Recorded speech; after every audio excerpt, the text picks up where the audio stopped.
प्रिय दर्शकों, नमस्कार। आज मैं आपको जन्म कुंडली के सप्तम भाव की जानकारी देने वाला हूं। लग्न से छठे भाव तक मैंने आपको प्रत्येक भाव की जानकारी दी है, वहां बैठे ग्रहों का प्रभाव भी बताया है।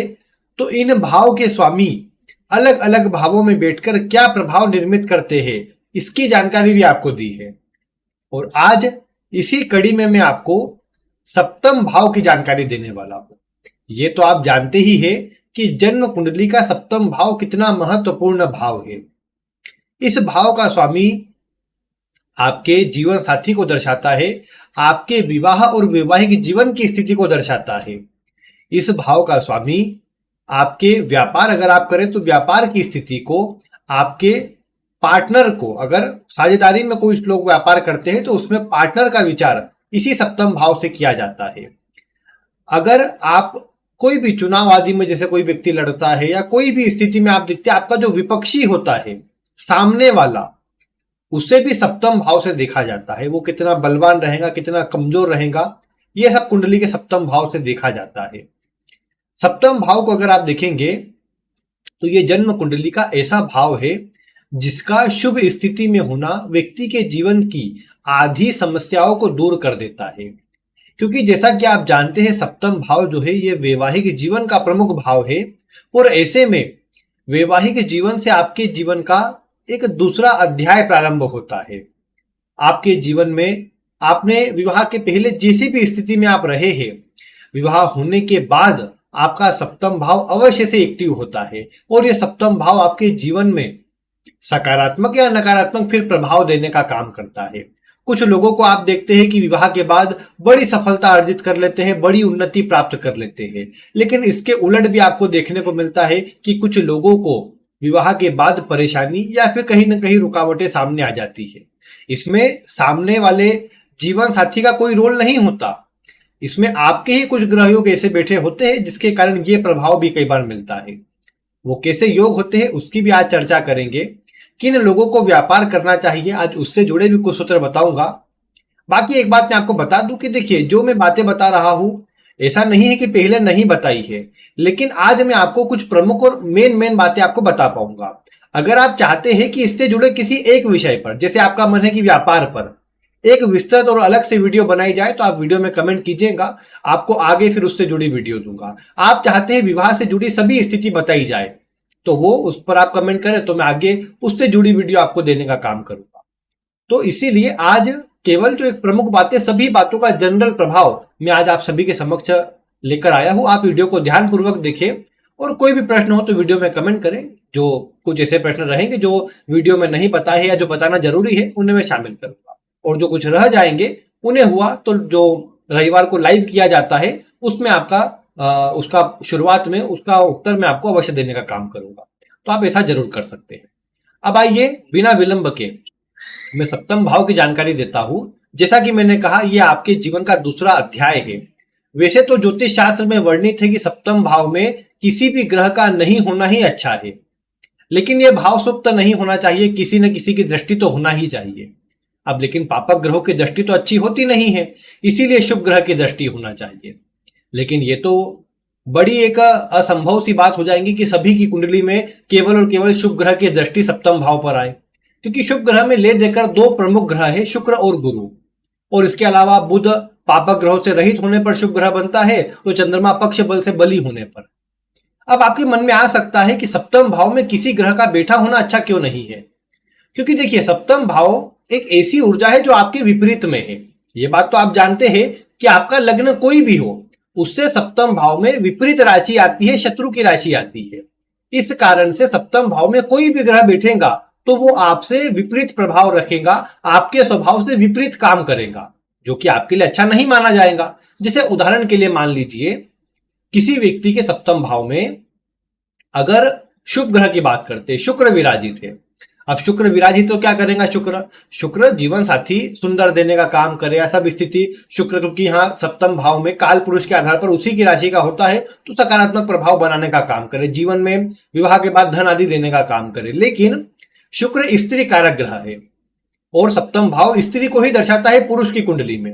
ऐसे में शुक्र का यहाँ बैठ जाना ये एक प्रकार से ऐसा हो जाएगा कि एक स्त्री के होते दूसरी स्त्री का आगमन हो जाना, और ये स्थिति विवाह के लिए बिल्कुल अच्छी नहीं रहती। इसलिए सप्तम भाव में शुक्र के अकेले होने पर भी विवाह में कई बार विच्छेद हो जाता है। अब ये भी देखने को मिल सकता है कि सप्तम में शुक्र है तो जीवन साथी का जो स्वभाव है वो बहुत अधिक भोग विलास वाला या उसमें लिप्त रहने वाला है।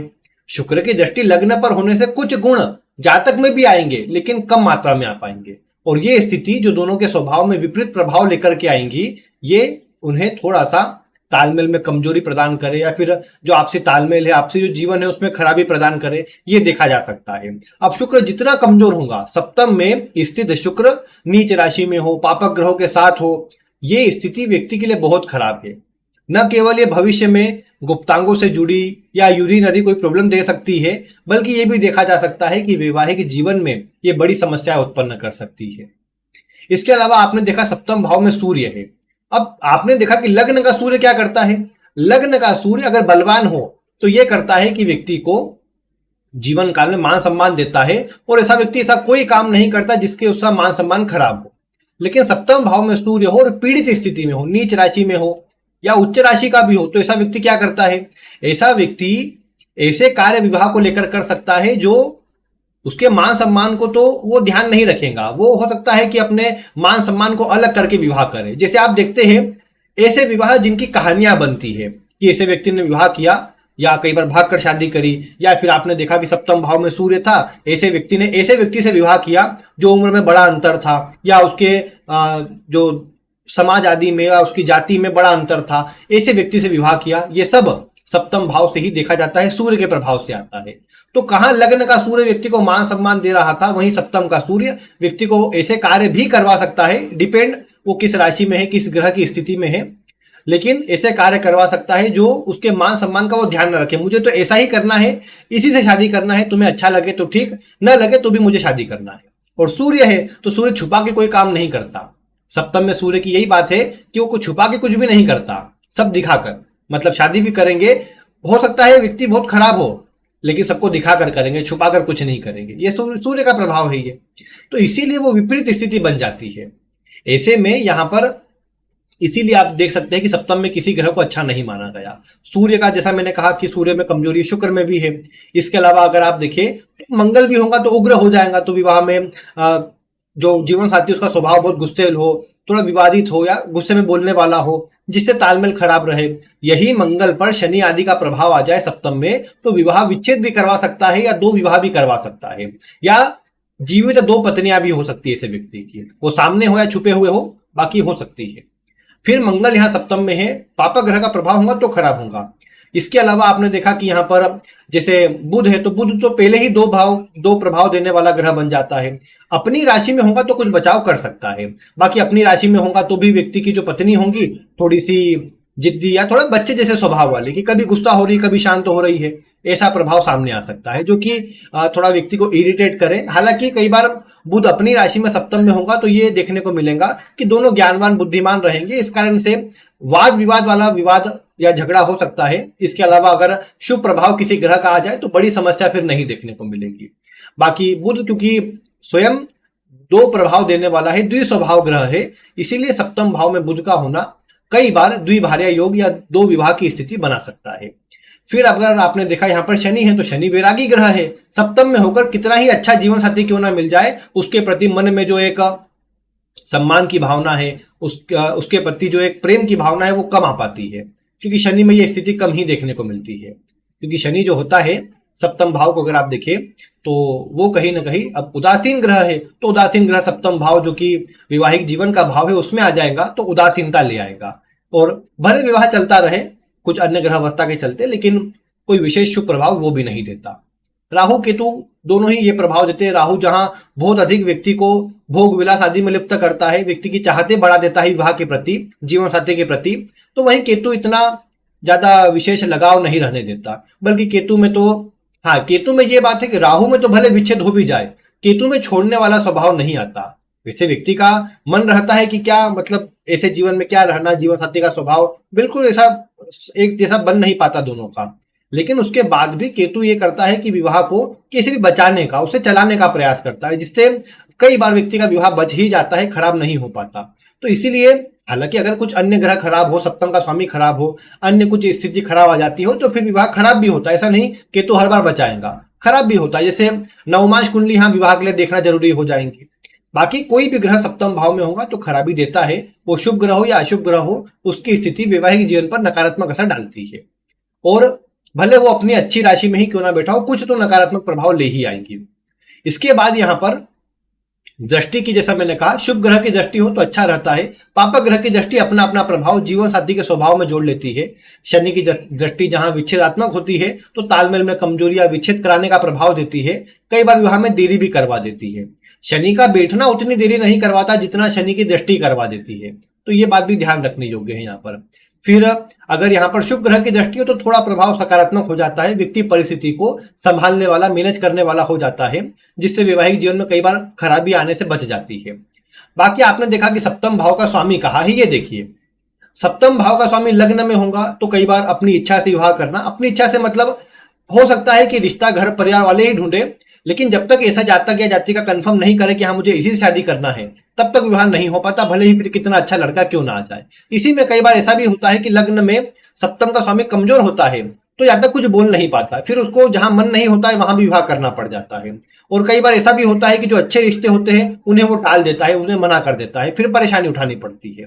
तो इसलिए जब सप्तमेश लग्न में हो तो सोच विचार कर, ग्रह की स्थिति को देखकर, प्रकृति को देखकर विवाह के लिए विचार करना चाहिए। सप्तम का स्वामी दूसरे में हो तो वैसे तो अपने भाव से अष्टम में होता है, लेकिन विवाह के बाद तरक्की देता है। और ये जरूर है कि तालमेल में कमजोरी आ सकती है, बहुत अच्छा प्रभाव नहीं कहा जाएगा, लेकिन उसके बाद भी ये कहा जा सकता है कि सप्तम का स्वामी जब दूसरे में हो तो विवाह के बाद उन्नति, तरक्की, धन का प्रभाव बढ़ सकता है, कुटुंब में भी शुभ प्रभाव बने, ये भी देखा जा सकता है।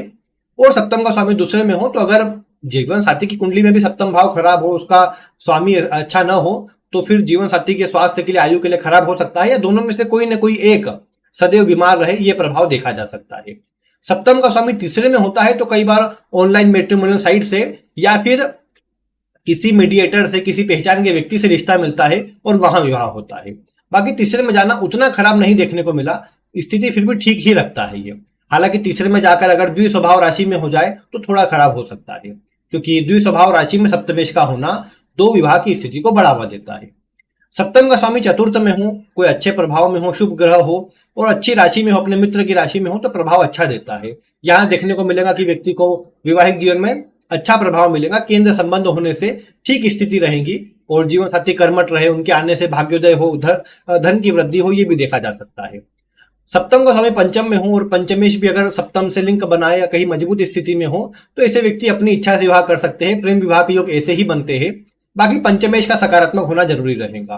बाकी सप्तमेश का पंचम में होना, और अगर ऐसे व्यक्ति की अगर लव मैरिज ना होकर अरेंज मैरिज हो तो विवाह बहुत अच्छा रहता है, क्योंकि ऐसे में विवाह के बाद व्यक्ति को प्रेम अच्छा होता है और विवाह के बाद दोनों में प्रेम संबंध अच्छे रहते हैं।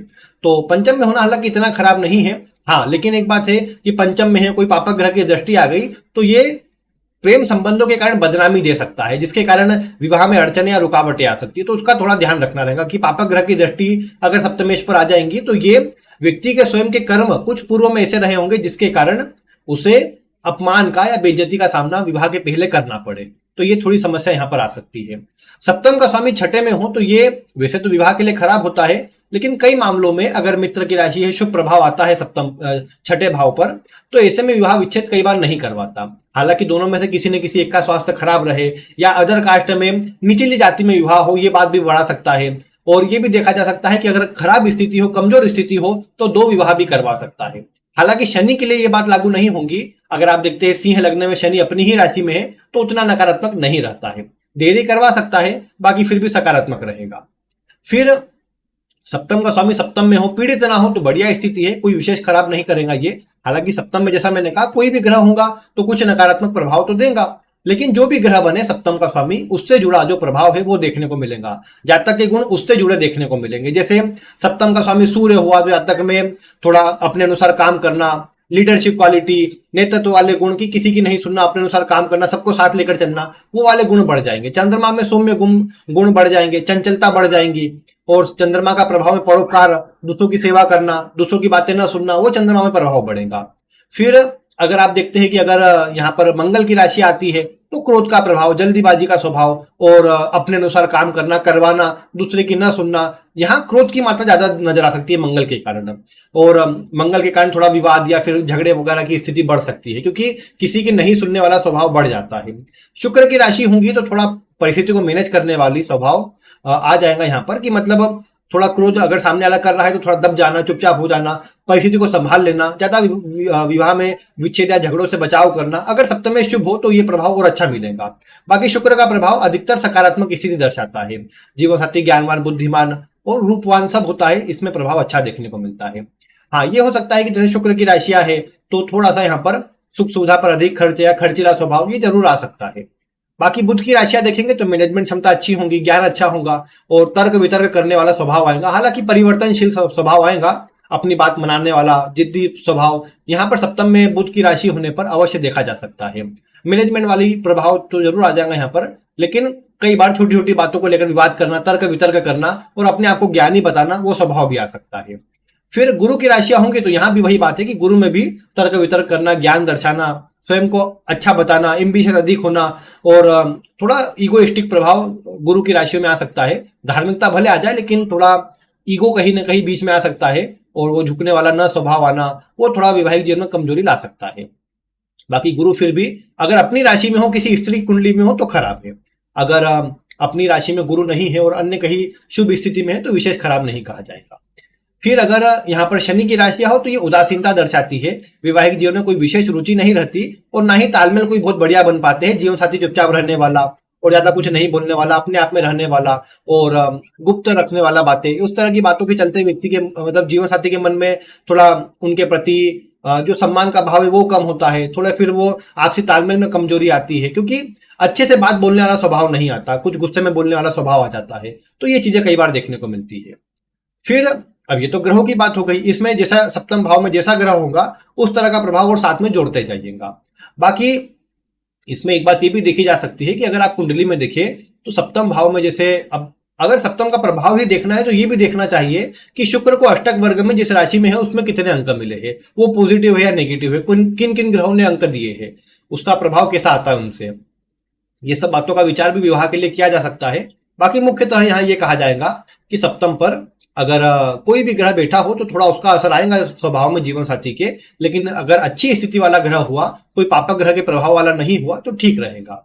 सप्तमेश अष्टम में हो तो विवाह के बाद जीवन साथी को तनाव बनता है, जीवन साथी के स्वास्थ्य में भी खराबी आती है, या स्वयं व्यक्ति को भी विवाह को लेकर, जीवन साथी को लेकर चिंता, टेंशन अधिक बनी रहे और वो तनाव के कारण परेशानी रहे वैवाहिक जीवन में, ये भी देखा जा सकता है। अधिक खराब स्थिति हो अष्टम में तो ही वैवाहिक जीवन खराब होता है, अन्यथा अष्टम में परेशानी रहती है लेकिन विवाह में कम विच्छेद होते देखे गए, विवाह में विच्छेद का प्रभाव अधिक नहीं बन पाता। सप्तम का स्वामी नवम में हो तो ये भाग्य के लिए अच्छा होता है, विवाह के बाद भाग्योदय होता है। हालांकि कई बार आप देखेंगे कि यहाँ पर अगर नवम में सप्तमेश पीड़ित हो जाए, बहुत खराब स्थिति में हो जाए, तो ऐसे में विवाह में विच्छेद करवा देता है, विवाह में खराबी दे देता है और परेशानी फिर आ जाती है उसके कारण।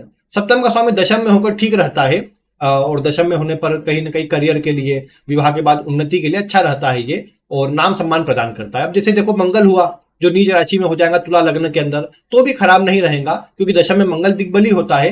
हाँ, अगर अन्य प्रभाव सप्तम पे शुभ नहीं आता है तो फिर विवाह में विच्छेद भी हो सकता है, जो कि खराबी वाला प्रभाव देगा। बाकी अगर आप देखें कि सप्तम का स्वामी लाभ में है तो विवाह के बाद लाभ बढ़ता है, लेकिन अगर द्विस्वभाव राशि में हुआ या लाभ भाव में भी देखने को मिला कि ये विवाह में विच्छेद करवाता कई बार देखा गया। मतलब क्योंकि छठे से छठा होता है लाभ भाव, 12वें से 12वां होता है, तो ये लाभ भाव कहीं ना कहीं कमजोरी वाला भाव हो जाता है, इसलिए यहाँ पर दो विवाह की स्थिति कई बार बनती देखी गई है। हालांकि अगर शुभ प्रभाव में हो, शुभ स्थिति में हो, कोई शुभ ग्रह देख लेता हो सप्तम को, सप्तमेश को, तो बचाव हो जाता है फिर ऐसे में कई बार। दशा आदि फिर निर्भर करेंगे उसमें भी। और 12वां भाव, अगर सप्तमेश 12वें भाव में हो तो ये भी वैवाहिक जीवन में विच्छेद को, अलगाव को, दूरियों को बढ़ाने का काम करता है, दोनों में तालमेल कमजोर रखता है। तो ये प्रभाव सप्तमेश का 12 भावों में हो गया। अब इसमें एक बात है कि सप्तम का प्रभाव देखना है विवाह के लिए, तो इसमें यह भी विचार कीजिए कि आपकी नवमांश कुंडली का लग्न कैसा है। नवमांश कुंडली के लग्न में पापक ग्रह का होना विवाह में खराबी देता है। अगर नवमांश के लग्न में पापक ग्रह अधिक बैठे हैं तो विवाहिक जीवन में समस्या आना, यह बात देखी जाती है। नवमांश के सप्तम भाव का स्वामी नीच राशि में हो तो यह भी विवाह में विच्छेद के योग बढ़ाता है। अगर उसका नीचे तो भंग नहीं होता है नवमांश में तो भी खराबी आती है।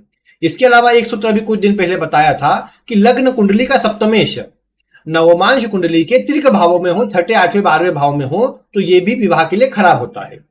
तो इन सूत्रों को आप मिलाइएगा, विवाह का प्रभाव पता लगेगा इनसे। इसके अलावा जैसे मैंने कहा था कि गुरु और शुक्र ये दो विवाह के कारक ग्रह है, इनकी स्थिति बलवान हुई, शुभ हुई, तो व्यक्ति को विवाह का अच्छा प्रभाव मिलता है, ज्यादा खराबी नहीं आती। ये दो ग्रह खराब हो जाए तो सप्तमेश अच्छा होने पर भी बहुत अच्छा प्रभाव नहीं मिल पाता।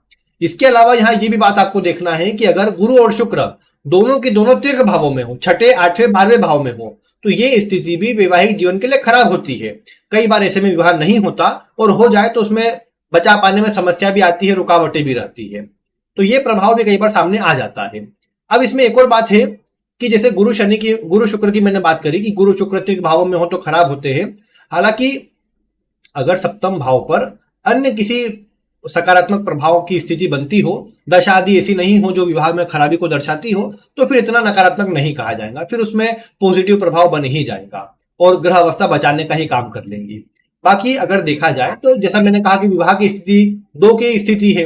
अब एक की कुंडली में तो देख लिया आपने कि हाँ हाँ खराबी है, लेकिन दूसरे की कुंडली में विवाह बचाने वाली स्थिति हो गई, तो ऐसे में ये तो नहीं कहा जाएगा कि विवाह विच्छेद हो जाएगा। इसमें बचाव वाले योग देखने को मिलेंगे और कुंडली बचा ले जाएंगी फिर, क्योंकि एक की कुंडली में सपोर्ट करेंगी तो बहुत परेशानी नहीं आएंगी। हाँ, ये हो सकता है कुछ समय जैसे दशा आदि जब पहले व्यक्ति की खराब चलेंगी तो उन्हें असर मिलेगा, यानी व्यर्थ में विवाद हो जाए, झगड़े हो जाए, लेकिन वो बहुत खराबी तक नहीं पहुंच पाएगा, कुंडली बचाव कर लेंगी, ये देखने को मिलेगा।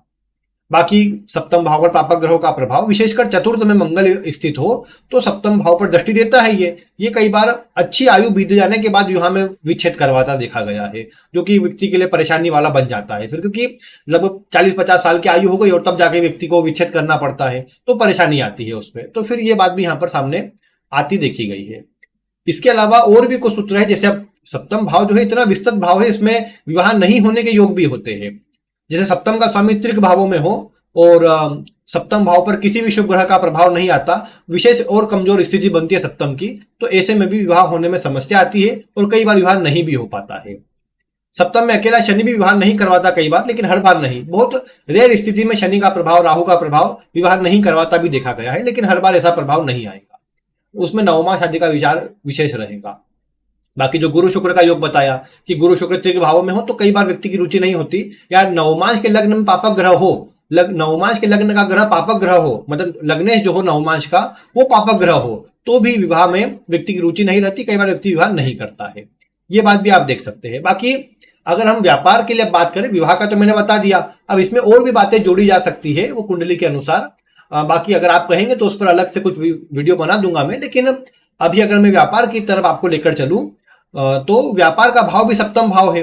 अब सप्तम भाव में अगर पापक ग्रह है तो व्यक्ति को पार्टनरशिप में व्यापार नहीं करना चाहिए। कुंडली में राहु मंगल है या शुक्र मंगल है, चंद्रमा मंगल है, शनि राहु है, ऐसे में पार्टनरशिप से बचाव करना चाहिए, उसमें परेशानी आ सकती है। और पार्टनरशिप के लिए से शनि कारक होता है, अगर शनि खराब हो तो फिर पार्टनरशिप में समस्या आती है, तो उसका भी ध्यान रखा जा सकता है। या व्यक्ति स्वयं पार्टनरशिप में काम नहीं कर पाता, लग्न में पापक ग्रह होना, लग्न में गुस्तेल ग्रह सूर्य मंगल जैसे होना, ये भी व्यक्ति को पार्टनरशिप में प्रभाव नहीं दिखाते, व्यक्ति पार्टनरशिप में लंबे समय तक काम नहीं कर पाता है, तो ये भी आप देख सकते हैं। फिर अगर आपको देखना है व्यक्ति नौकरी करे या व्यापार, तो उसके लिए वैसे दशम भाव का विचार कर सकते हैं, उसके लिए नवमांश दशमांश देख सकते हैं। लेकिन एक और सूत्र में आपको बताता हूं कि अगर आपकी कुंडली में छठे भाव से ज्यादा 12वां भाव मजबूत है, 12वां भाव एक्टिव है, तो ऐसा व्यक्ति इंडिपेंडेंट काम करता है, स्वतंत्र कार्य करता है, क्योंकि 12वां भाव स्वतंत्र कार्य का होता है और नौकरी किसी के अंडर रहकर काम करने की होती है। तो इसीलिए अगर नौकरी का प्रभाव देखेंगे तो छठे भाव का प्रभाव जब ज्यादा बलवान हो तो ऐसा प्रभाव मिलता है। 12वां भाव बलवान कैसे चेक करेंगे, उसका स्वामी देख सकते हैं, उसकी स्थिति देख सकते हैं, अन्य शुभ प्रभाव देख सकते हैं। इसके अलावा 12वें भाव का भाव बल देख सकते हैं कि 12वें भाव में जो भाव बल मिल रहा है वो छठे में ज्यादा है कि 12वें में ज्यादा है। अगर 12वें में ज्यादा होगा तो व्यक्ति अपना काम कर सकता है, उसका प्रभाव अच्छा रहेगा। लेकिन अगर आपने देखा कि 12वें भाव में छठे की कंपैरिजन में बहुत ज्यादा भाव बल है, मतलब ये मैंने पहले बताया है आपको, बाकी अभी इसीलिए ओरली बता रहा हूं क्योंकि पहले बता चुका हूं। जिन्होंने नहीं देखा तो वो पूर्व की कुछ वीडियो दिखेगा जो करियर से जुड़ी बताई हुई है, तो प्रभाव पता लग जाएगा। बाकी 12वें भाव में अगर आपने देखा, जैसे मान लीजिए कि 300 350 अंक जो है वो भाव बल में छठे भाव को मिले हैं, और आपने देखा 600 या 700 पॉइंट जो है वो 12वें भाव को मिल गए, तो ये बहुत ज्यादा है, उससे लगभग 2 गुना है। ऐसी अवस्था में व्यक्ति नौकरी ही करता है लेकिन नौकरी में उच्च पदों पर होता है, ये आपको समझना चाहिए। मतलब सरकारी नौकरी में हो सकता है, अन्य उच्च पदों पर हो सकता है, ऐसा आप कह सकते हैं। जहां पर अन्य का दबाव ना हो, अपने अनुसार सब काम करवाता हो, ये बात आप देख पाएंगे। सरकारी नौकरी की बात भी होंगी तो वहां पर भी ये विचार कर सकते हैं कि अगर व्यक्ति अच्छी पोस्ट पर होगा तो वो छठा भाव बलवान नजर आएगा, और व्यक्ति को अन्य के अंडर में रहकर काम नहीं करना होगा, वहां व्यक्ति का स्वयं का नाम सम्मान होगा, तो इसलिए वहां पर 12वां भाव बलवान मिल सकता है और व्यक्ति के व्यापार जैसे योग बन सकते हैं नौकरी में ही। तो ये बातें आपको थोड़ी विचार करने योग्य रहेंगी।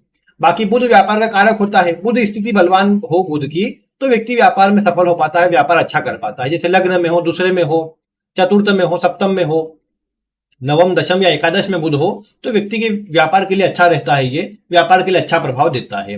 हालांकि दशम में होने पर कई बार व्यक्ति कम बोले, इतना ना बोले, और फिर वो जो व्यापार में अच्छी सफलता है वो अपनी वाणी से अर्जित ना कर पाए, ये थोड़ा हो सकता है। बाकी व्यक्ति अपने कार्य से सबको प्रसन्न कर देता है, तो इसलिए व्यापार के लिए स्थिति ठीक ही रहती है।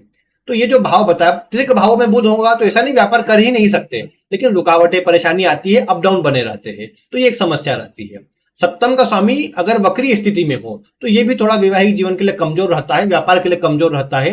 सप्तम भाव दैनिक आय का होता है तो दैनिक आय में अप डाउन बना रह सकता है, या सप्तम भाव पीड़ित हो तो दैनिक आय में रुकावटें आती है, जो व्यापार करता है उनको समस्या आती है। तो ये बात आप देख पाएंगे सप्तम की स्थिति के प्रभाव से। सप्तम शुभ होगा तो व्यक्ति की दैनिक आय अच्छी रहेगी, उसे जो डेली इनकम होगी अच्छी मात्रा में होती होंगी, वो प्रसन्न होगा अपने काम से। तो ये विचार आप अपनी कुंडली से कीजिए कि आपकी कुंडली में सप्तम का प्रभाव किस प्रकार का है, सप्तम का स्वामी कहाँ है, सप्तम भाव पर किस ग्रह की दृष्टि है। देखिए, सप्तम भाव का स्वामी जहां है उसका विचार तो पहले आपको मैंने बता दिया। सप्तम भाव पर मान लीजिए कोई भी ग्रह बैठा नहीं है और किसी की दृष्टि नहीं है तो ये भाव सुप्त हो जाएगा। मैंने पूर्व में बताया इसका प्रभाव भी, लेकिन सुप्त भाव हो जाने पर ऐसा नहीं कि सप्तम का प्रभाव खराब हो जाएगा, ये पूरा की पूरा निर्भर करेगा सप्तम भाव के स्वामी की स्थिति पर, कितना शुभ है कितना अशुभ है, और शुक्र और गुरु की स्थिति पर। मुख्यतः शुक्र को देखिए, शुक्र कितना बलवान है, कितना शुभ है। शुक्र जितना अच्छा होगा वैवाहिक जीवन के लिए प्रभाव उतना अच्छा मिल पाएगा। तो ये कुछ बातें हैं जिन्हें आपको विचार करना है। आप अपनी कुंडली में या अन्य की कुंडली में देखिए, आपको पता लगेगा कि वैवाहिक जीवन का प्रभाव कैसा है। सप्तम भाव, सप्तम भाव का स्वामी, सप्तम भाव का कारक शुक्र, इन तीनों का विचार आपको वैवाहिक जीवन की सटीक स्थिति बताने का काम करेगा। बाकी कोई भी आपका प्रश्न हो तो वीडियो में कमेंट करके बताइए। बाकी आज की वीडियो में इतना ही।